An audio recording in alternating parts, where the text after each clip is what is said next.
Grace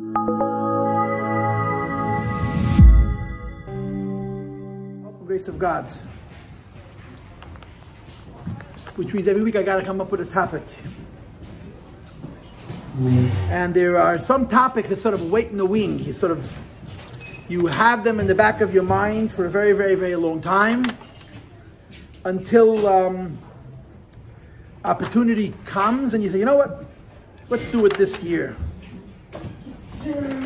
And the topic of tonight's class is the description of Rochel's beauty, right? We're holding parshas Vayetzei.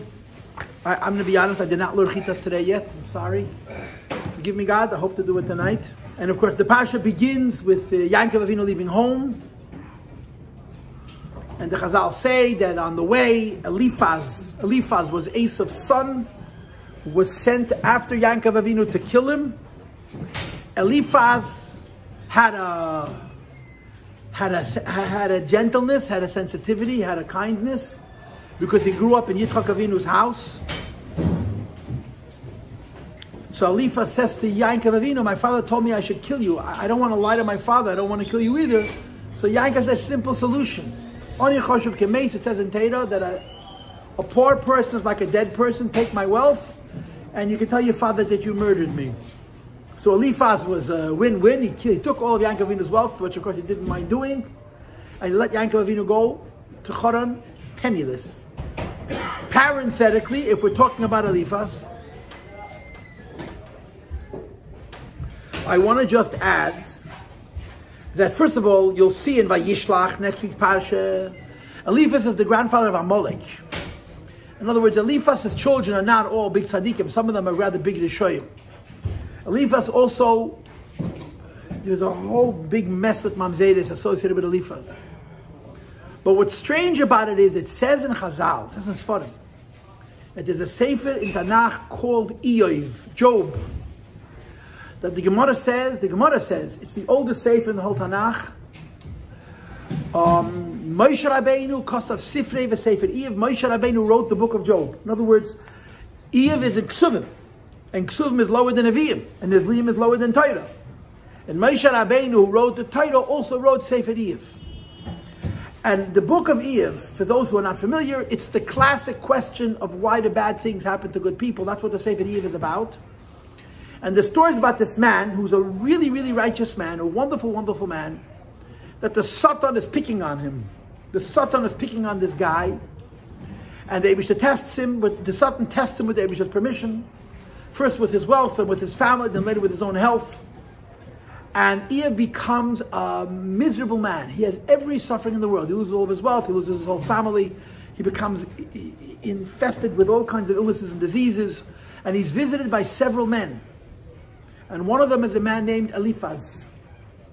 And it says in some Sfarim that the Eliphaz who was a visitor of Iyov was Eliphaz, the son of Esav. Now, why is this significant? Because the story of Iyov is a story about non-Jews, about Gentiles, a story about Goyim.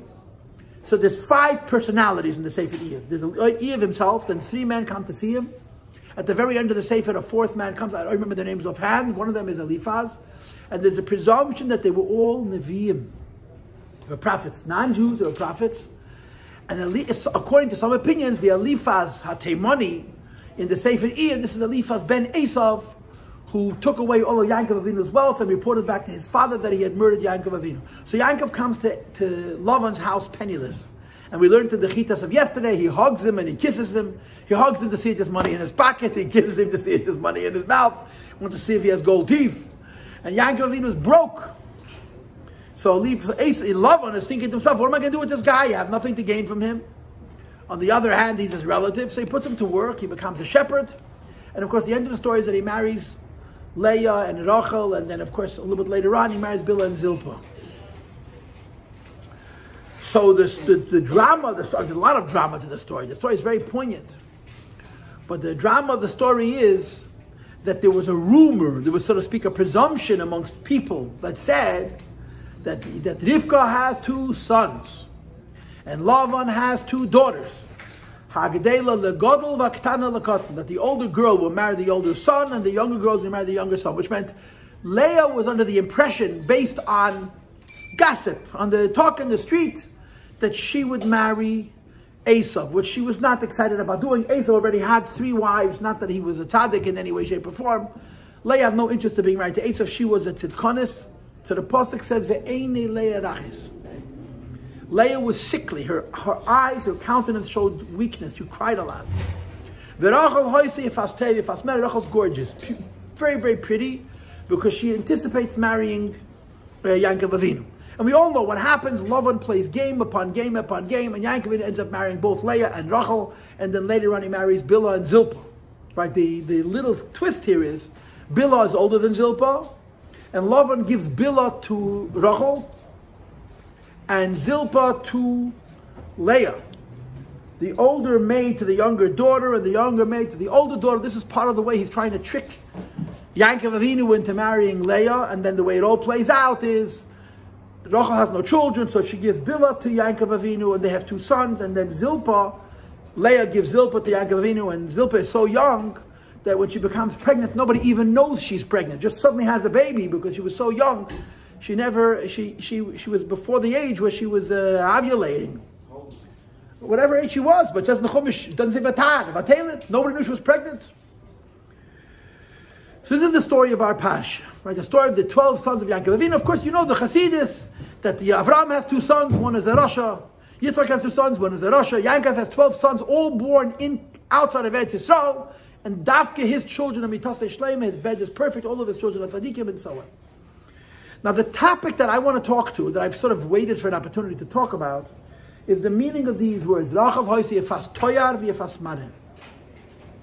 She had a beautiful Toar. Toar means, I don't know what words to use in English. Toar means shape.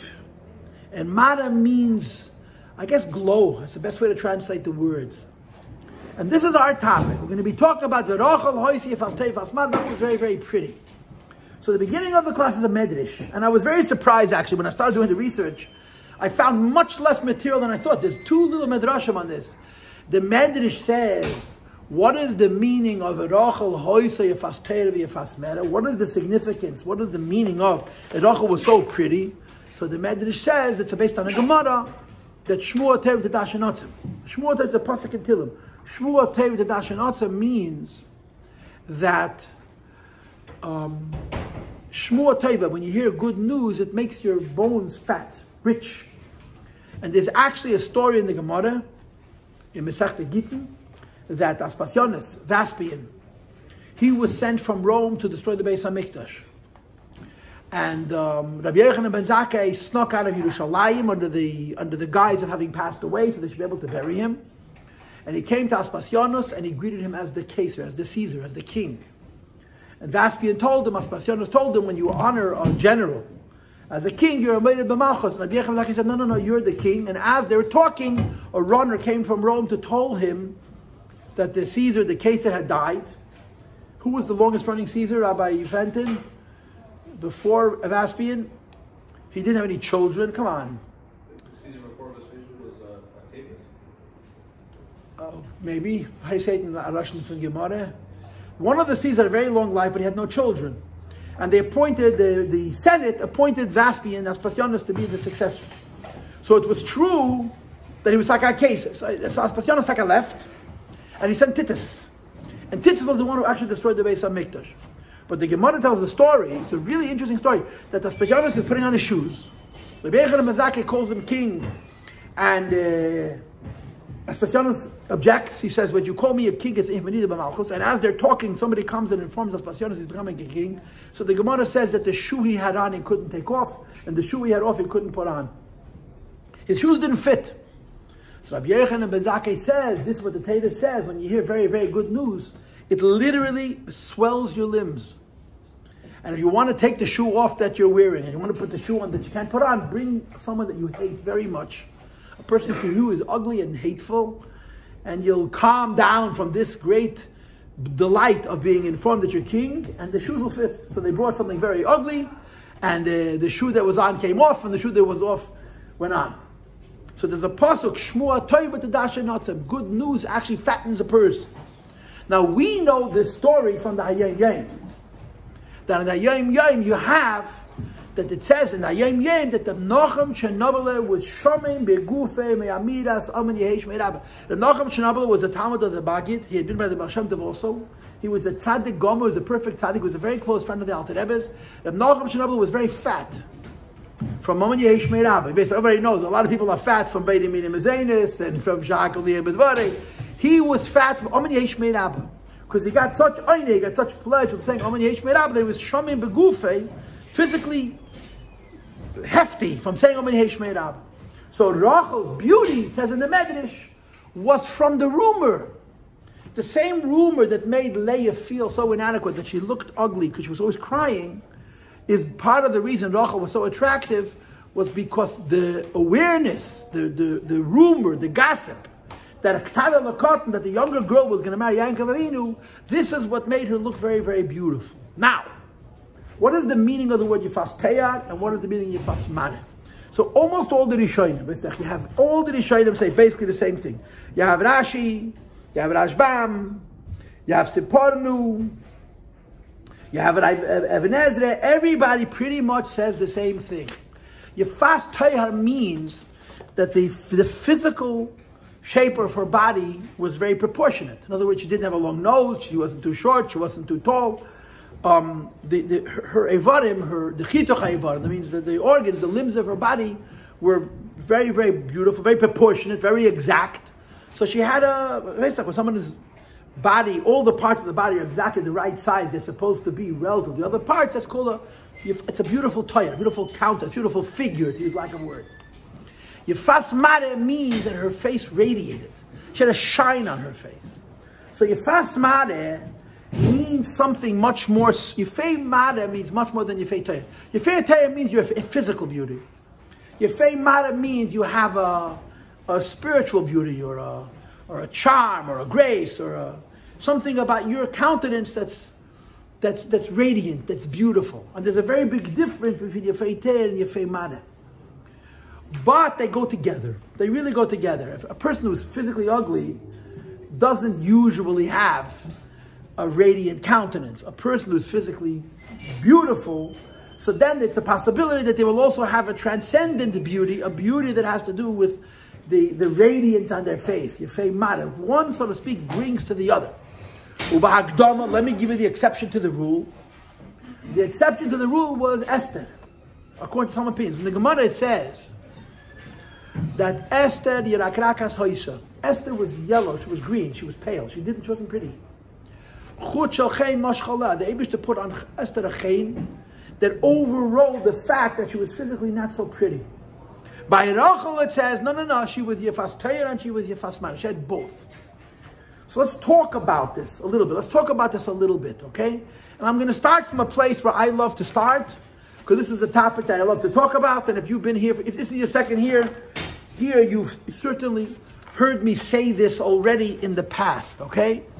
One of the most interesting words in the Torah is the word chein, chesnun, chein. In Eishes Chayil it says, sheker achein ve'evel hayefi.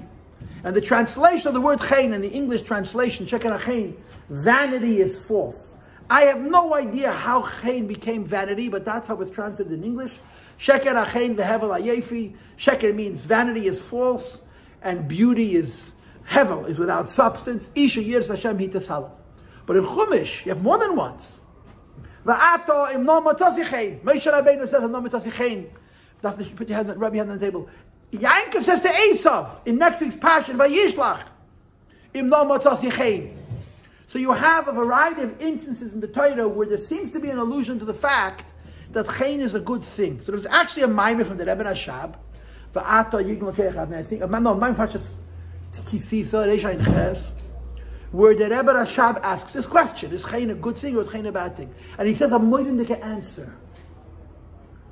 Imagine a person has incredible charisma. Some people have charisma; they have magnetism. People see them; they're drawn to them. It's a personality. Some people are just, you see them and you want to be close to them. They have a magnetism, they have a pull, they have a lure. They draw people to them. Yeah. For example. They have a lot of chein. That's right, with the word chein. Now listen. What if that person is really corrupt? What if that person is really a bad person? or that person's a shallow person, an empty person, a substanceless person. So if you have no oimek, you have no depth, you have no inside, and you have a chen, the chen allows you to get away with it. The fact that you are really not a self-respecting human being, that there's something really wrong with your muhus, is compensated for by the fact that people like you.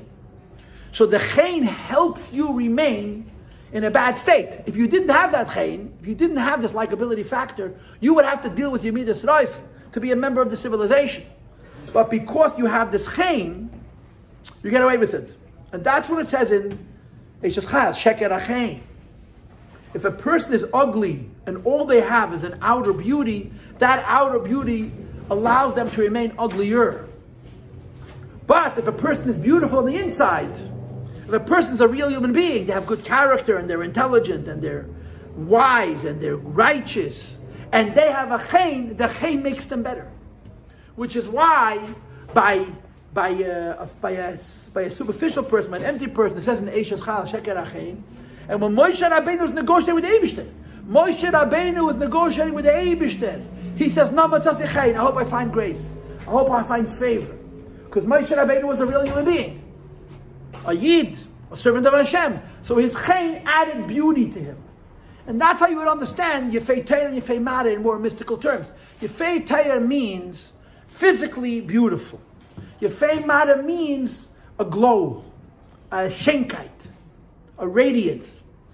Esther was the exception. She didn't have Yefei Toar, she only had Yefei Mareh. Physically, she wasn't so pretty, but she did have Yefei Mareh. But as a rule, for a person's beauty to be whole, you have to have physical beauty, and then you can have a metaphysical beauty, a more basic idea of beauty, and then you can have a transcendent dimension of it. Now, of course, you could explain this physically, right? There's pretty people, not pretty people, everybody knows that some people are very beautiful, and some people are not so beautiful, but Gashmias. But when the Torah calls Rochel Yefei Toar and Yefei Mareh, the Torah doesn't only mean Rochel was physically attractive. The Torah means that the Rochel's character, Rochel's substance as a human being, first of all was Yefei Toar. In other words, everything a person needs to do to make themselves good, she did. And on top of that, she was gifted with Yefei Mareh. She was gifted with a higher level of radiance, a higher level of beauty, which if you give it to a person who's not a Yefei Toar, they're going to use it for some ugliness. They're going to use it to sustain a false external beauty which is going to cover over their emptiness. And that's how you understand these words. Rochel hois Yefei Toar Yefei Mareh. Begashmi, as it means. She was physically pretty, and she had a radiance, and the physical prettiness is called proportionate. Everything was the way it's supposed to be. And the ruchnius of it is that her mind, her heart, her senses were developed, and on top of those developed positive attributes, she also had a glow, which enhanced it, which made it even more. That's like Yefei Toar and Yefei Mareh. This is the Pshat, which all the Rishonim, most of the Rishonim bring, and this is actually what looks like the Pshat, the way it's understood in Chassidus. But Chassidus adds the mysticism. What is the Kabbalah of Yefei Toar? How would you understand Kabbalistically? How would you understand on a spiritual level the concept of Yefei Toar and Yefei Mareh? And this is, so to speak, really where we're headed. In other words, I just gave you a Pshat. Now what's the Kabbalah? Okay, what's the Kabbalah? Yeah, I'd like you to listen.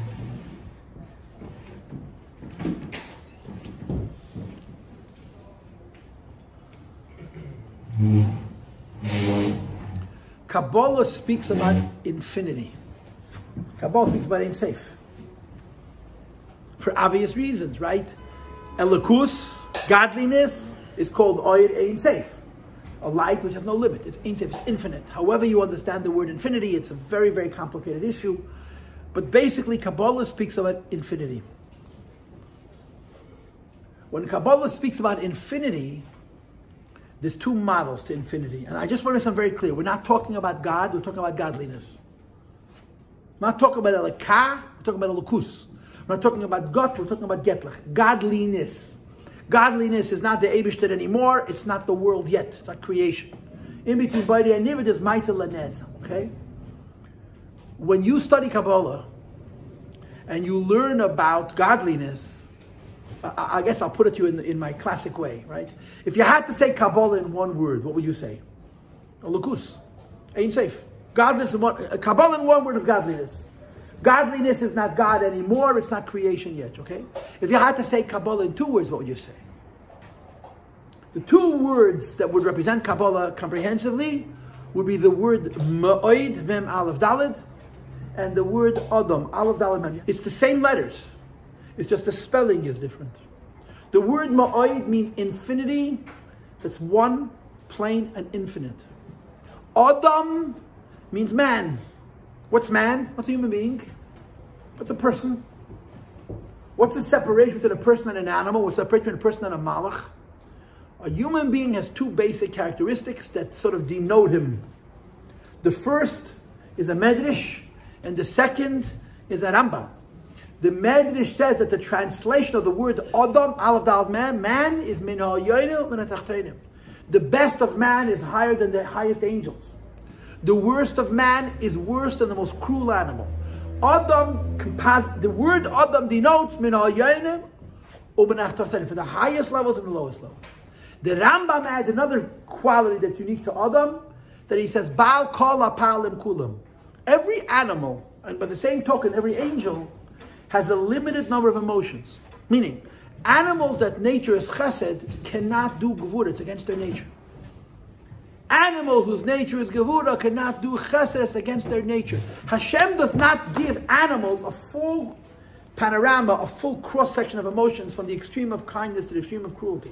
So every animal and every malach is given a slice, a sliver of emotion. And they can't change their nature. Which means they don't really have free will. To have free will, you have to be able to choose every option. But if your personality is limited to one cross-section, one piece of the rainbow of emotions, you can only choose in that parameter, you have no free will. Human beings are human for two reasons. We have the highest high, which basically means our brain, and the lowest low, that means the ability to do actions in the physical world. And we have a full array of human emotions, from the extreme of kindness to the most extreme of cruelty and everything in between. This combination of these two translations, the medrash, that Adam means the highest and the lowest, and the Rambam, that a human being has a cross-section of emotions, describes what a human being is in the language of Kabbalah. Adam, a man, is limited. Adam is complex, he's not one, he has parts. He has a brain, he has heart, he has senses. Kabbalistically speaking, if you wanted to describe an Adam, you have to have 9. You have a top, and a middle, and a bottom, and a right, and a left, and a center. That's 3 across on top, 3 across in the middle, 3 across in the bottom. Chabad, Chagas, Nehi. And of course, the center is the Das, Teferes, and Yesod. What makes a human being human is that he entails within himself all possibilities, from the highest to the lowest, and all possibilities from the extreme right to the extreme left. Here's the question. If a human being is made up of parts, and the fancy word for that is complex, how can Adam be a metaphor for Ein Sof? How can being human be a mashal for infinity? Because nothing which is made up of parts can ever add up to infinity. It's made up of pieces. Each piece is finite. All the arrangement of the pieces remain finite as well. So how is Adam the second model of Ein Sof? And the answer to Vayetzei is Adam is infinite even though he's finite because of his harmony. And the right word is his scalolus. A healthy human being doesn't only have a collection of various parts, top, middle, bottom, right, left, center, but they integrate, they work together. There's perfect balance. A healthy human being is perfectly balanced. He knows how much chesed to have, he knows how much gvura to have. He knows when to stay up late, he knows when to go to sleep on time. If a person is a healthy human being, he's a finite human being, doing finite actions. The infinity of Adam is in the degree of harmony between his parts. If you're a healthy person, there's not one piece of you that doesn't get used. Okay? Let me give you the contrast and you'll understand right away what I'm saying. All of you have heard the story and maybe you have seen the film, which is very moving. Where in 1975 and 1976, they had the Paralympics in Toronto, in Canada. The Special Olympics, that means for people in wheelchairs. And unfortunately, Israel had a huge delegation to the Paralympics and the Special Olympics, because there were so many young Israelis who had been wounded in the 6-Day War and then the Yom Kippur War. These were kids who a few years before were the most physically fit people on earth, and now they were crippled. Some couldn't see, some couldn't walk. And they came to the Western Hemisphere, came to the Americas to participate in the Olympics, and someone had the idea they should come and meet the Rebbe. They came to 770. The Rebbe was very happy to meet them. And there's photos. They lined up in rows of wheelchairs. There were over 100 of them. The Rebbe went downstairs. He got up on the stage. The Rebbe spoke a sikha to them. And after the sikha, instead of them coming to the Rebbe went off the stage, went over to each one, shook his hand, and said, "Thank you for your sacrifice," and gave him $1.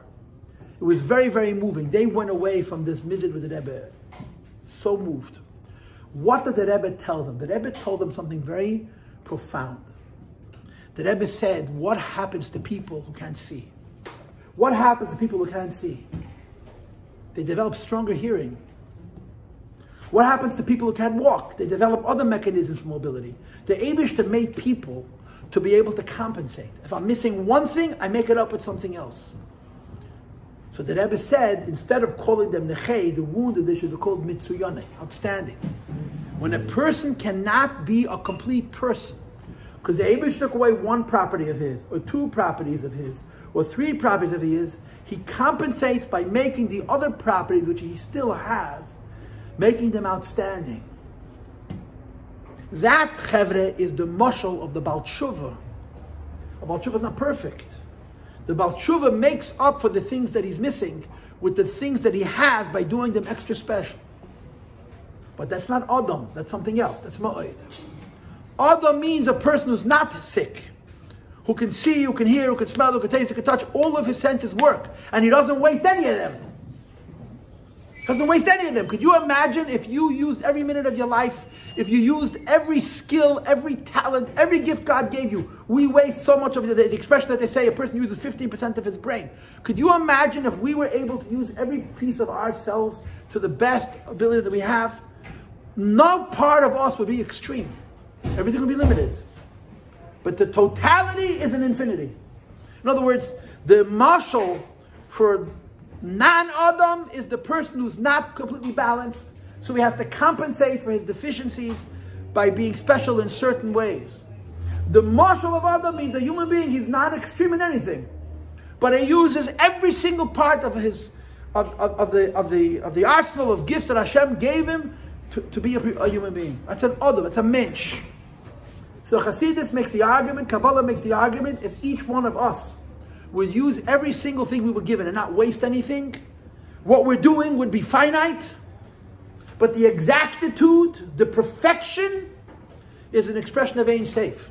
No human being could be perfect without God. So if imagine a human being never wasted a minute of his life, never wasted one faculty, never had one skill, he used every part of himself, he has everything that is available completely, that's called an Adam. That's a mashal for Ein Sof, even though it's finite, not because he's doing something infinite, but the harmony in his being adds up to an infinity. Rabbi say that's the type Yefei Toar api Kabbalah. Rochel is Yefei Toar. Yefei Toar means she's beautiful in her body. Meaning, a human being is made up of many parts. Most of us use some parts of ourselves and we don't use others. Right? There are people in this room who are great at music. People in this room are great at arts. People in this room are great at sports. Everybody could be quite good at everything. Obviously, in some things they'll be exceptional. If each one of us utilized every faculty that Yebishter gave us to the max that we could, we would be called the Yefei Toar. Our beauty is not measured in being exceptional in one thing. Being exceptional in one thing is called mitzuyan. That's a symptom of being lacking in other things. If we use every single faculty that Yebishter gave us, we would be called Yefei Toar. Rochel was a Yefei Toar. There wasn't a skill that God gave that she didn't use. There wasn't a quality, there wasn't a property, there wasn't an aspect of her humanity that was not maximized to the best of her ability. It's called the Yefei Toar, which is really, for the Kabbalists in the room, what Atzilus is. Atzilus is infinite, not because of its infinity. Ein Sof is infinite because of its infinity. Atzilus is infinite because of its balance. And Chassidus argues perfect balance is an expression of infinity. In order to have perfect balance, every single part of the person has to be integrated with the other part. Imagine a community that has 500 families. And every single person in that community feels absolutely needed. If one person misses, the whole community falls to pieces. Imagine a community where nobody felt vestigial. Nobody needs me. It's a finite number of people. But if you have a finite community of people where everybody feels very needed, that harmony, that achdus, is Ein Sof. Even though the pieces of the unity are quite finite. Because to create within a complex system such a harmony where every single piece is necessary to contribute to the greater whole, and it adds up to perfection, Yefei Toar is an expression of Ein Sof. So Chassidus makes this argument.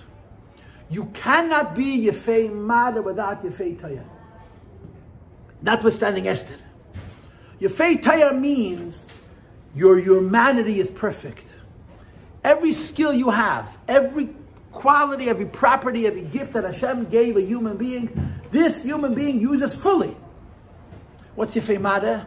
Yefei Mareh means a person who uses every single gift Hashem gave him is blessed with a radiance, with a lichtigkeit, with a shine on his face.